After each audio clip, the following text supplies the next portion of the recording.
कि सर्दियों में स्किन डल हो जाती है तो हमें कोई वाइटनिंग क्रीम बता दें। उनको ज़रूरत होती है कुछ एडिशनल मिनरल्स की। मॉइस्चराइजर में एक बहुत बड़ा कॉन्सेप्ट है कि गर्म पानी से ये सारी फैट्स ऊपर से डिजोल्व हो जाती हैं। सर्दियों में जो स्किन है वो डल क्यों हो जाती है, तो ये एक बहुत बड़ा फैक्टर है हाथों की ड्राइनेस का और आजकल के मौसम में शुरू होने वाले चंबल के मसाइल का। You need to have a moisturiser मैं आपको बताऊंगी for all skin types. Miss doctor Ayesha ग्यास, जैसे कि आप सब लोग जानते हैं, और वैसे तो मैं एक डर्मेटोलॉजिस्ट हूँ, लेज़र स्पेशलिस्ट हूँ, कॉस्मेटोलॉजिस्ट हूँ, लेकिन इसके साथ साथ मैं एक खातून भी हूँ। तो मेरे भी वही इंटरेस्ट हैं जो मेरी सारी पेशेंट्स के हैं या क्लाइंट्स के हैं, और मेरी सारी उन चीज़ों के ऊपर नज़र होती है जिनके ऊपर आपकी नज़र है। सर्दियों में स्किन केयर थोड़ी सी डिफरेंट है, बहुत ज़्यादा डिफरेंट नहीं है, लेकिन वो थोड़ा सा डिफरेंट होना भी हमारी स्किन के ऊपर बहुत बड़ा सा इफ़ेक्ट पैदा करता है। जैसे कि अगर आप खुद सोचें, सर्दियों में आपकी स्किन थोड़ी मुरझाई हुई, डल, थोड़ी ब्लैक और लस्टरलेस होगी, तो उससे आपके कॉन्फिडेंस में भी थोड़ी कमी होगी। आपकी हो सकता है अगर आप कहीं बाहर काम करने जाते हैं, आपकी वर्क प्लेस पे कोई नोटिस करता है, तो that also adds to your depression के you are not looking good और यू आर लुकिंग टायर्ड और you are looking not fresh. तो ये सारी चीज़ें जो हैं आपकी थोड़ी सी केयरलेसनेस की वजह से पैदा हो सकती हैं विंटर्स में। तो हम आज बात करेंगे one by one winter skin care routine की कि क्या होना चाहिए विंटर्स में हमारा।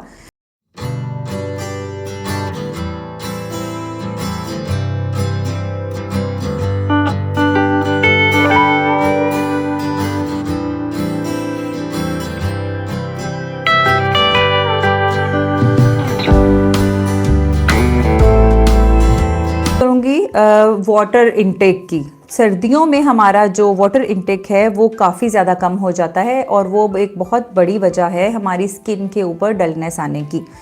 बहुत सारे मरीज़ों का ये बड़ा ही एक कॉमन क्वेश्चन है कि सर्दियों में स्किन डल हो जाती है तो हमें कोई वाइटनिंग क्रीम बता दें।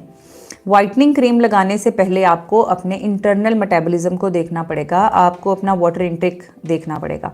तकरीबन हमारे जिस्म का 50% से ज़्यादा हिस्सा पानी पर मुश्तमिल है और अगर वो पानी की मिकदार कम हो जाती है हमारी अपनी कोताही से, पानी कम पीने की वजह से, तो ऑब्वियसली बाकी सारा जो बॉडी पार्ट्स हैं वो श्रिंक हो जाएंगे। सिमिलरली आपकी जो चेहरे की जिल्द है वो भी बहुत ज़्यादा श्रिंक हो जाएगी, उसके ऊपर सिलवटें आनी शुरू हो जाएंगी। जैसे कि एक बलून के अंदर से जब हवा निकल जाए तो उसके ऊपर सिलवटें आती हैं। तो अब इस बलून में वापस हवा भरने का एक ही तरीका है कि आप पानी का इंटेक अपना बढ़ा लें और उस पानी को जिस्म में रोकने के लिए आपके नमकियात भी पूरे होने चाहिए। वो लोग जो वर्कआउट्स के रूटीन शौकीन हैं या जो डेली बेसिस पे वॉक और एक्सरसाइज करते हैं, उनका बहुत सा पसीने के साथ बह जाने वाला पानी नमकियात भी बहा ले जाता है और उनको ज़रूरत होती है कुछ एडिशनल मिनरल्स की। तो उन्हें चाहिए कि वो थोड़े से नमकियात वाला पानी, जैसे कि थोड़ा लेमन वाला पानी या लस्सी पी सकते हैं या इस किस्म के सूप के साथ सर्दियों में गुजारा कर सकते हैं जिसमें थोड़ा सा एडिशनल नमक हो और नमकियात से उनकी वो कमी पूरी हो जाए। सो वाटर इनटेक अपना बढ़ाएं, नमकियात बढ़ाएं। दूसरे नंबर पे है मॉइस्चराइज़र का इस्तेमाल। अब मॉइस्चराइज़र में एक बहुत बड़ा कॉन्सेप्ट है कि आपने स्किन के अंदर चले जाने वाली कुछ प्रोडक्ट्स लगानी हैं जो हमारे खुलियों को मजबूत करेंगी, स्वेल कराएंगी, और दूसरे नंबर पे कुछ ऐसी चीज़ें स्किन के ऊपर अप्लाई करनी है जो हमारी अपनी स्किन का पानी एवेपोरेट होने या खारिज होने से रोकेंगी। चूँकि आप सबको मालूम है कि हमारी स्किन के ऊपर मसाम होते हैं जो कि सर्दियाँ या गर्मियाँ दोनों में कमोबेश ज़्यादा या कम हो सकते हैं, लेकिन ओपन होते हैं और उनसे पानी एवेपोरेट होता है। उसी की वजह से स्किन के ऊपर ड्राइनेस आ सकती है। वैसे तो अल्लाह ताला ने कुदरती तौर पर हमारी हिफाजत के लिए स्किन के ऊपर एक गुड फैट्स की लेयर कायम की है जो हमारी ही स्किन में मौजूद गदूदें निकालती हैं, एक्सक्रीट करती हैं ऑन टू स्किन, और वो फैट लेयर हमारे मॉइस्चर को रिटेन करती है, यानी पानी ज़्यादा एवेपोरेट नहीं होने देती। लेकिन अगर कुछ ऐसे फैक्टर्स हैं कि हम उस गुड फैट को डिज़ोल्व कर दें तो हमारी स्किन का अंदर का पानी सारा वेस्ट होना शुरू हो जाएगा, निकलना शुरू हो जाएगा, एवेपोरेट हो जाएगा। वो फैक्टर्स हैं बेतहाशा साबुन का इस्तेमाल करना, विग्रसली मसाज करके अपने हाथों को बार बार धोना, एक्स्ट्रा तेज़ किस्म के जो डिटर्जेंट्स एंड सर्फ्स हैं उनका इस्तेमाल करना, गर्म पानी का इस्तेमाल करना हाथ धोने के लिए, क्योंकि गर्म पानी से ये सारी फैट्स ऊपर से डिज़ोल्व हो जाती हैं, और हार्श किस्म के वेदर में बग़ैर प्रोटेक्शन के जाना, जैसे सुबह ठंडी हवा में अगर आप हाथों पे बग़ैर कोई लोशन लगाए निकल जाएं तो ये सारी चीज़ें हैं जो आपकी स्किन के ऊपर जो गुड मॉइस्चर या गुड फैट्स हैं उनको डिज़ोल्व कर देती हैं, एंड देन आपकी स्किन प्रोन हो जाती है ड्राइनेस के। अब जैसे मैंने शुरू में बताया कि दो कॉन्सेप्ट्स हैं, एक ऐसी चीज़ें जो स्किन के अंदर चली जाएंगी और सेल्स की स्वेलिंग कराएंगी या सेल्स को हशाश बशाश रखेंगी। दूसरी ऐसी चीज़ है जो स्किन के ऊपर लगाएंगे तो उसका अपना पानी निकलने से वो बचाएंगी। जो पहले नंबर पे चीज़ मैंने आपको बताई जो स्किन के अंदर जा सकती है उसे हम कहते हैं हाइलुरोनिक एसिड। कहने में वो एसिड है, तेज़ाब है, लेकिन वो हमारी स्किन के लिए बहुत अच्छा है और वो तेज़ाबी खसूसियात का हामिल नहीं है। हाइलुरोनिक एसिड हमारे अपने जिस्म का बहुत बड़ा हिस्सा है, जोड़ों में भी मौजूद होता है। वो हमारी बोन्स के ऊपर एक प्रोटेक्शन की लेयर बनाता है। इसके अलावा हमारी स्किन के अंदर बहुत ज़्यादा हाइलुरोनिक एसिड कुदरती मौजूद होता है। अगर हम आर्टिफिशियल तौर पर सीरम्स की शक्ल में उसे हाथों पे या चेहरे पे लगाएंगे तो उसके साथ कुछ ऐसे केमिकल्स मौजूद होते हैं जो उसको स्किन के अंदर लेकर जाते हैं, और जब वो स्किन के अंदर जाता है तो हमारी स्किन की बहुत अच्छी हाइड्रेशन करता है। Once we have applied hyaluronic acid, तो अगर हम उसके ऊपर से कोई अच्छा मॉइस्चराइज़र अप्लाई करेंगे तो वो हाइलुरोनिक एसिड को लॉक कर देगा। हाइलुरोनिक एसिड वापस बाहर नहीं निकल पाएगा और दूसरे नंबर पे हमारी स्किन का अपना मॉइस्चर स्किन के अंदर ही कैद रहेगा, वो भी बाहर नहीं निकलेगा। इन दोनों चीज़ों की वजह से हमारी क्या हेल्प होगी कि हमारी स्किन बहुत ही खूबसूरत, शाइनी, बहुत लस्टरफुल और ग्लोई हो जाएगी, जिसके ऊपर से लाइट रेज रिफ्लेक्ट हो सकती हैं।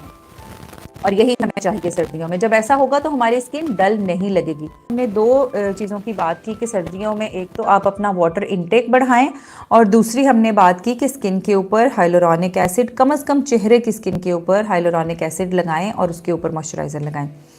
कुछ फैक्टर्स की हमने बात की हाउसवाइफ्स के हवाले से जो बहुत ज़्यादा फिनिकी हैं कि बार बार हाथ धोने हैं, गंदा हो गया, इसको आटा लग गया या इसको नमक लग गया या इसको ऑयल लग गया और हर बार साबुन से धोना है, तो ये एक बहुत बड़ा फैक्टर है हाथों की ड्राइनेस का और आजकल के मौसम में शुरू होने वाले चंबल के मसाइल का। जिन लोगों को हैंड एक्जिमा है, हाउसवाइफ्स को ख़ास तौर पे, उनका इस मौसम में बहुत ज़्यादा एग्रेवेट हो जाता है। कभी कभार तो सिर्फ ड्राइनेस होती है, लेकिन कभी कभार ड्राइनेस से आगे भर के उसमें चीरे भी आने लग जाते हैं, छिलके भी आने लग जाते हैं, पानी भी सिमने लग जाता है और बड़े मसाइल का बायस बनता है। तो अगर आप स्किन के ऊपर कोई अच्छे से मॉइस्चराइज़र अप्लाई करते रहेंगे, होपफुली इस तरह के मसले नहीं आएंगे। चलें जी, बात करते हैं हेल्दी स्किन केयर रूटीन की। तो healthy skin care routine is something which you do on constant basis, everyday basis, and then you see results obviously. तो उसमें पहले स्टेप के तौर पे when you get up in morning आपको अपना फेस वॉश करना होता है। फेस वॉश करने के लिए कोई अच्छा सा फेस वॉश आप देख लें, जैसे कि न्यूट्रोजिना के Hydro Boost face wash is good for every type of skin and I love them. इसके अलावा अगर आपको वो अवेलेबल नहीं है and you are in a setting जहाँ पे साबुन अवेलेबल हैं, तो you can have a Dove साबुन, लक्स और for that matter any beauty soap, लेकिन उसमें एंटीसेप्टिक सोप्स प्लीज़ यूज़ ना करें। तो मुंह धो लिया आपने, सेकंड स्टेप के तौर पे आप चेहरे के ऊपर टोनर लगा लेंगे। Toner is something which is going to balance the pH of your skin, it is going to discourage the growth of microorganisms on your skin और आपके चेहरे पे बहुत सारे प्रॉब्लम्स आने से पहले ही खत्म हो जाएंगे। सो टोनर आप कौन सा लगाएंगे? मैं यूज़ करती हूँ आप branded by pharma series toner, it's a Polish brand, लेकिन पाकिस्तान में जो ईजीली अवेलेबल हैं फा के टोनर्स बड़े इजीली अवेलेबल हैं, न्यूट्रोजिना के, लॉरियल के, फ्रीजिया के, ये सारे टोनर्स इजीली अवेलेबल है मार्केट में, यू कैन हैव देम। तीसरे नंबर के ऊपर जनाब आती है आपकी आई केयर। अब आई केयर में अंडर आई क्रीम्स लगाना बहुत इंपॉर्टेंट है अगर आप चाहते हैं कि आपको with the passage of time dark circles ना बने। तो डार्क सर्कल्स यहीं पे सबसे पहले आते हैं क्योंकि ये थिनेस्ट स्किन होती है पूरे चेहरे पे। Hyaluronic acid based under eye creams और सीरम्स आराम से मार्केट में मिल जाते हैं। One of them is an orbital eye serum, I love it. Second one is by L'Oreal hyaluron sensilium cream by L'Oreal which is also very good. तो आप under आई उसको थर्ड स्टेप के तौर पे लगा लें। Now on fourth step you need to have a moisturiser. Moisturiser मैं आपको बताऊंगी फॉर ऑल स्किन टाइप्स। तो you can have a CeraVe moisturiser और you can have Skin Aqua moisturiser serum, very economical. तो वो आप अपने पूरे फेस के ऊपर लगा लें। Then after 3 to 4 minutes you are going to apply the fifth and the final necessary layer which is going to be a sunblock obviously. Sunblock should be minimum 20 SPF और उसमें sun pro sunblock is very good, protisun sunblock is very good, Neutrogena के sunblocks भी बहुत अच्छे हैं। तो कोई भी सन ब्लॉक आप लगा लें, this is the minimum routine you are going to follow. ये जो स्किन केयर रूटीन मैंने बताई कि एवरेज स्किन के लिए बहुत अच्छी है, लेकिन अगर आपकी स्किन के ऊपर कोई मसला है, एक्स्ट्रा ऑयली स्किन है, एक्नी है, मेलाज्मा, पिगमेंटेशन, चेहरे पे अनवांटेड हेयर है, या आपका एजिंग का प्रोसेस बहुत तेज़ है, तो then you need a customised skin care. और उसमें हो सकता है कि हम प्रोडक्ट्स आपकी स्किन को चेक करने के बाद एडवाइस करें। आजकल ये सोशल मीडिया के दौर में बहुत सारी चीज़ें ईजिली अवेलेबल हैं, आपको जस्ट ये देखना है कि क्रेडिटेबल सोर्स से अगर आप इन्फॉर्मेशन ले रहे हैं तो यू कैन फॉलो दैट।